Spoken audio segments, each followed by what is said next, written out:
उसका मन इस स्थिति में कैसे पहुंचा इस बारे में पूरी तरह से खाली था। एक तेज माइग्रेन ने उसकी एकाग्रता को तोड़ दिया और उसके कपड़े बस फटे पुराने चिथड़े थे जो उसके शरीर से लटके हुए थे। रहस्यमय रूप से उसकी त्वचा बेदाग थी। थकावट के बावजूद आगे बढ़ते हुए वह अंततः अपने अपार्टमेंट के दरवाजे तक पहुंचा। एक अकेला कार्डबोर्ड बॉक्स छायाओं में इंतजार कर रहा था। उसने शायद हाल की हलचल के दौरान इसे नजरअंदाज कर दिया था। कुछ अच्छे लोगों ने उसके सामान को कूड़े से बचा लिया था। बॉक्स को ठीक उसी जगह रखा था जहां वह इसे पाएगा, याद करते हुए कि इसमें केवल धूल भरे बेकार फोटो एल्बम थे। लुओ चेन ने फिर भी भारी बॉक्स को अपने लिविंग रूम में खींच लिया। हॉलवे में यादों को छोड़ना गलत लगा। आखिरकार पुराने स्नैपशॉट अक्सर एक विशेष नॉस्टैल्जिक बिटर स्वीट जादू रखते हैं। टेप को काटते हुए उसने प्रसिद्ध खेल journey through the sea of stars से एक चमकदार पहले स्थान का ट्रॉफी खोजी। इसके बगल में एक पुरानी तस्वीर थी। तस्वीर को देखते हुए लुओचेन का मन अतीत की गहराइयों में लौट गया। अपने व्यक्तिगत इतिहास को वास्तव में आकार देने वाले महत्वपूर्ण क्षणों को याद करने में एक विशेष प्रकार की आराम होती है, खासकर क्योंकि यह विशेष अवशेष उसके पेशेवर स्पोर्ट्स में विस्फोटक करियर की शुरुआत को चिन्हित करता। 5 साल पहले चीन के राष्ट्रीय चैंपियनशिप सुपरस्टार पार खान केंद्र में खड़ा था। स्टेज पर उसने टूर्नामेंट के प्रति अपनी निराशा व्यक्त की। वह पूरी तरह से प्रभावित नहीं था। भरी हुई एरेना के बावजूद विजिटिंग प्रो को विशाल स्थानीय भीड़ से कोई संबंध महसूस नहीं हुआ। एक विदेशी के रूप में जो चीनी नहीं बोल सकता था, उसका घमंडी रवैया जल्दी ही प्रशंसकों का मूड खराब कर दिया। दर्शकों ने उसका मजाक उड़ाया, फुसफुसाते हुए कि अद्भुत शक्ति कुछ नहीं बल्कि एक धोखा था। उन्होंने दावा किया कि एक साधारण खिलाड़ी भी उसे नष्ट कर सकता। स्वाभाविक रूप से ठंडी प्रतिक्रिया ने पार खान को गुस्से में भर दिया।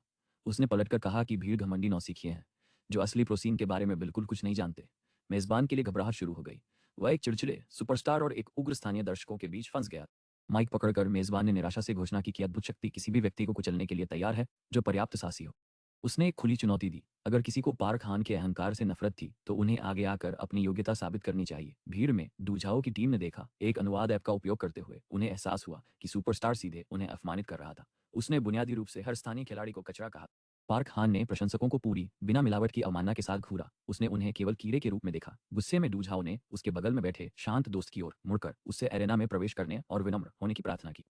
उस घमंडी आदमी को एक बार और हमेशा के लिए उसके दोस्त ने आखिरकार सिर हिलाया। सौदा एक शानदार रेस्तरां में 2 मुफ्त भोजन। सौदा तय होने के बाद रहस्यमय युवक ने स्वीकार करने के लिए उठाया। नए छात्र लुओ चेन से मिले। चूंकि वह एक पूर्ण नौसिखिया की तरह दिखता था, संदेहास्पद भीड़ ने उसे कोई मौका नहीं दिया। पार खान ने हंसते हुए बच्चे का मजाक उड़ाया जो अपने मामूली कौशल को एक अनुभवी विश्वस्तरीय पेशेवर के खिलाफ गंभीरता से बढ़ा चढ़ाकर आंक रहा था।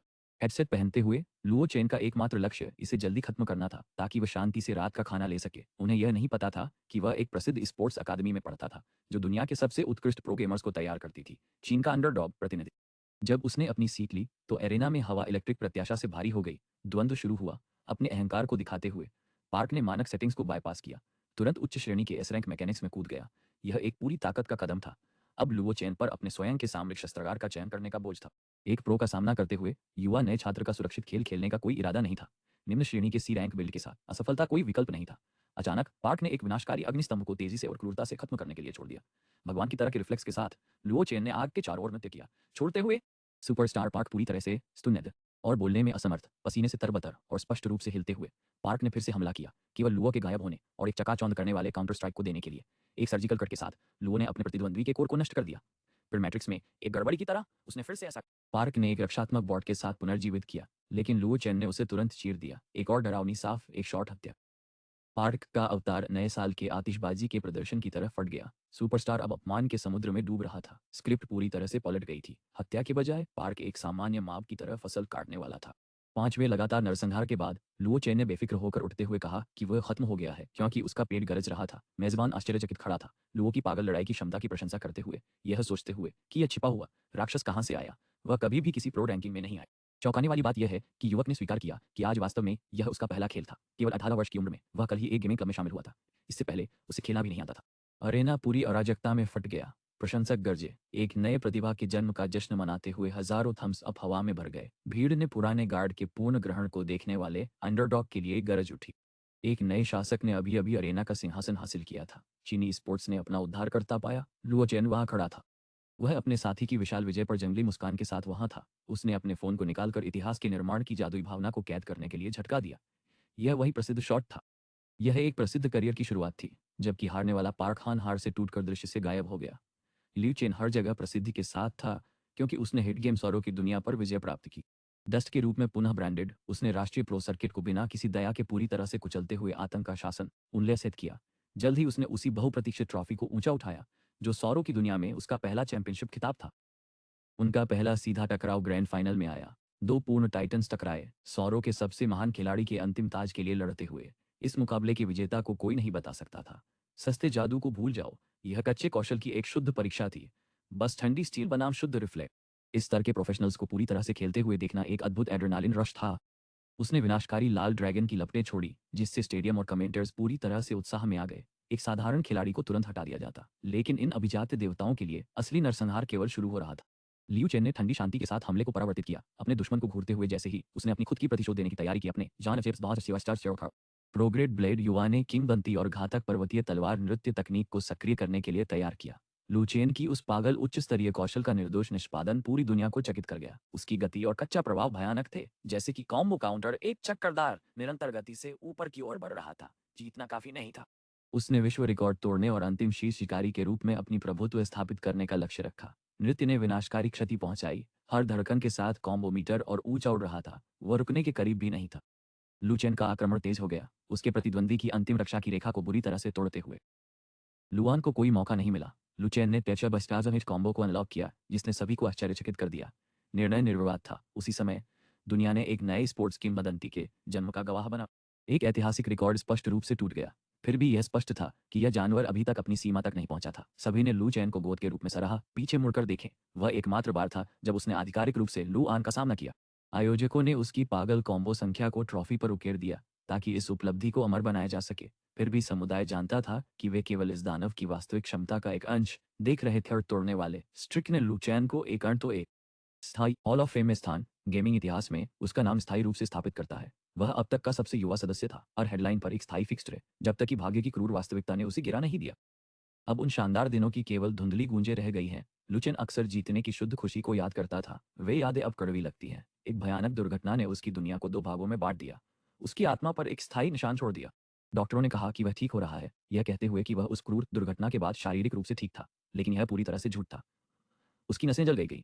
उसे 3 सेकंड की प्रतिक्रिया में देरी का श्राप मिला, जो किसी भी पेशेवर गेमर के लिए मौत की सजा है। वह रोजमर्रा की जिंदगी में सामान्य दिखता था, लेकिन उसकी अभिजात वर्ग की प्रोसेसिंग स्पीड, उसके जीनियस का मूल, पूरी तरह से चली गई थी। पूर्व राजा की रैंकिंग गिर गई। वह हॉल ऑफ फेम से मिटाया जा रहा था, जिस पर उसने कभी राज किया था। उसकी गिरावट ने उसके प्रतिद्वंदियों को जश्न मनाने का मौका दिया। लुचेन जानता था कि यह उनकी गलती नहीं थी, यह बस भाग्य का एक क्रूर मोड़ था। उसने स्वीकार किया कि यह बस जीवन का तरीका था, लेकिन इससे उसकी नई वास्तविकता का आत्मा चूर करने वाला बोझ कम नहीं हुआ। वह एक भूत बन गया, दूसरों की विषाक्त दया से बचते हुए, जबकि गुप्त रूप से अपनी वापसी के असंभव सपने से चिपका रहा। दुर्घटना के बाद किंवदंती एक मजाक बन गए। कमजोर स्क्रब जो उसके खिलाफ एक सेकंड भी नहीं टिक पाते थे, अब उसकी क्षमताओं का मजाक उड़ाते थे। फिर भी वह उनकी घमंड के लिए उन्हें दोष नहीं दे सकता था। दुख में केवल परिणाम मायने रखते थे। उन्होंने उसे वर्तमान के आधार पर आंक लिया। उनके लिए वह एक बेकार निचले स्तर का कमजोर था। लगातार अपमान को समाप्त करने के लिए लुचेन ने तय किया कि उसका एकमात्र विकल्प खेल से हमेशा के लिए दूर जाना है। उसने बिना एक शब्द कहे छोड़ दिया। कोई उसे नहीं रोका। अंततः वह प्राचीन तलवार गिल्ड के भव्य किले में पहुंच गया। एक बार का भव्य महल अब एक खंडहर था। दस्ट अपनी आंखों पर विश्वास नहीं कर सका कि इस लेजेंडरी बास्टियम के साथ क्या हुआ। उत्तर के लिए बेताब उसने गिल्ड नेता का इंतजार किया, जो अंततः सड़ते हॉल की छायाओं से बाहर आया। नेता बाहर आया, अंततः उनके एक बार शक्तिशाली गिल्ड के दुखद पतन को समझाने के लिए तैयार। एक विशाल पलायन की लहर ने उन्हें कमजोर कर दिया था, क्योंकि प्रमुख सदस्य बस अपनी शपथों को छोड़कर चले गए। उन्होंने दृष्टि में सब कुछ लूट लिया, केवल राख छोड़कर। सच में वे किसी भी प्रतिकूल गिल से अधिक दानविक हैं, उप प्रमुख ने गरजते हुए कहा। चिंता की कोई आवश्यकता नहीं, मैंने इसे संभाल लिया है। भारी दिल के साथ युवक ने अपने गिल्ड आवेदन पर निकासी क्लिक किया। अपराध बोध ने उसे चिढ़ाया। तैवाद बोध ने उसे चिढ़ाया। वह अपने साथियों के लिए मृत वजन की तरह महसूस करता था। उसने प्रार्थना की कि तस्वीर से गायब होकर उनके शिकारी अंततः गिल्ड को शांति में छोड़ देंगे, लेकिन वह इसे नहीं मान रही थी। उसकी तर्क को पूरी तरह से बेकार कह रही थी। उसका हाथ उसके कंधे पर गिर गया। स्थिर और मजबूत, वह कोई साधारण व्यक्ति नहीं था। वह उनकी विरासत का एक संस्थापक स्तंभ था। 4 सितारे, सूरज, चांद और धूल, उस बंधन को तोड़ना बिल्कुल भी संभव नहीं था। यह स्पष्ट था कि लियू चैन प्राथमिक लक्ष्य था और उनका गिल्ड ट्रॉफी था। उन दिनों उनकी ताकत बहुत विशाल थी। ताज लेने के लिए आपको राजा को मारना होगा। अनगिनत गिद्ध उसके शव पर चढ़ने के लिए बेताब थे, सिर्फ उस सिंहासन का दावा करने के लिए। फिर बॉस ने एक बम गिराया। ली चेन के लिए एक चुनौती आमंत्रण आया था। उसे संदेह था कि मोमबत्ती की रोशनी का अराजकता इसके पीछे था, लेकिन उसने पूरी तरह से प्रस्ताव को नजरअंदाज करने की योजना बनाई। अपनी वर्तमान बर्बाद स्थिति में जीत एक पाइप सपना थी, उपाध्यक्ष ने गंभीरता से स्वीकार किया। गॉन्टलेट आधिकारिक रूप से फेंका गया था और अब पीछे हटने का कोई सवाल नहीं था। प्लॉट ट्विस्ट, ड्रैगन मोमबत्ती के बड़े शॉट्स अचानक कहीं से अपना अनुरोध वापस ले लिया। फिर उन्होंने एक सार्वजनिक माफी दी। लियू चेन चौंक गया। यह उसके लिए बिल्कुल भी समझ में नहीं आया। 마음속이 싸움에 팀 फोड़ने था कि चना और किसके लिए सेवन कंडीशन कॉपी करने दौरान में से गई हम सेवन था। उपाध्यक्ष ने स्पष्ट किया कि यह पत्र वास्तव में रणनीतिक अपमान था, यह दावा करते हुए कि धूल जैसे खिलाड़ी से लड़ उन्होंने यह दिखाया कि उसके साथ लड़ाई करना वास्तव में उनके एलीट गिल्ड की प्रतिष्ठा को कम कर देगा। उन्होंने दावा किया कि यादृच्छिक द्वंद्व आमंत्रण एक गलती थी जो उनके ब्रांड पर बुरा दिखता था, लेकिन यह उसके अपने गिल्ड के लिए एक नीच इसलिए उन्होंने यह नकली कॉर्पोरेट शैली की माफी दी। उस पोस्ट तुरंत वायरल हो गई।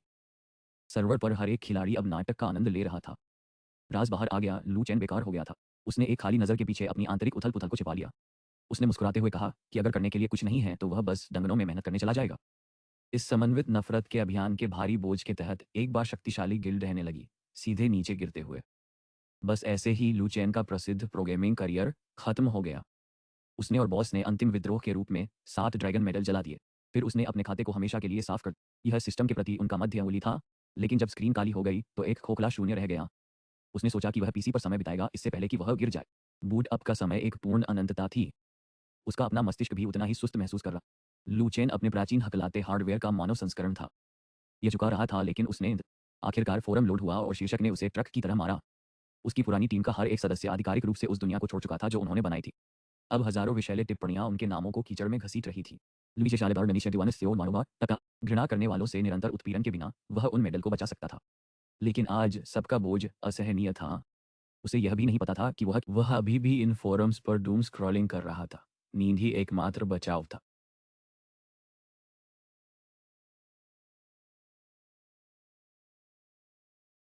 यह हेवनली ऑर्डर का गियर था, एक कस्टम हेलमेट जो केवल एलीट हॉल ऑफ फेमर्स को दिया गया था। वह महिमा एक जीवनकाल पहले की तरह महसूस होती थी।